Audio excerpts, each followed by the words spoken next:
So I am also charging the UK Parliament and government with the international crimes, the war crimes presented by the ICC and the ICJ for genocide, targeting civilians deliberately, the murder of aid workers and medics.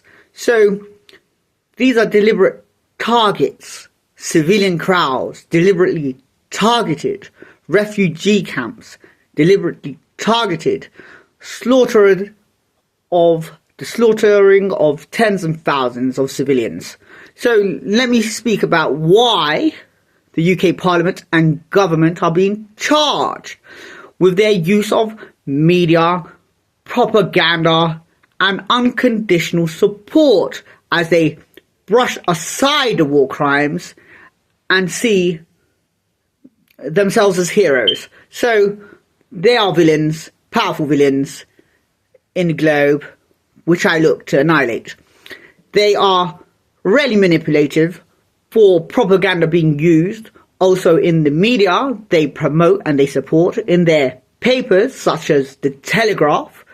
They will use, what's their word? Profiling. That's how it feels. Profiling, prejudice, racism. They will say Islamist, as they call the Syrian leader Islamist, when he's just trying to make peace.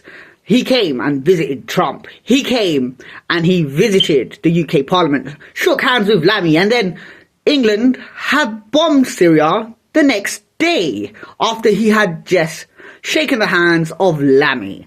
So this is who they call an Islamist, where they are really targeting Syria for more land and resources. That is what is happening. And he had approached the USA and approached the UK for peace in his nation, which in complete disarray he did not find at all. Instead, more war and war crimes as more and more civilians are targeted. So the UK Parliament are really involved in these international crimes as they manipulate and scheme behind the globe's back for the condolences of these crimes, propaganda in the media, including the BBC, as they have stated with a hospital rota.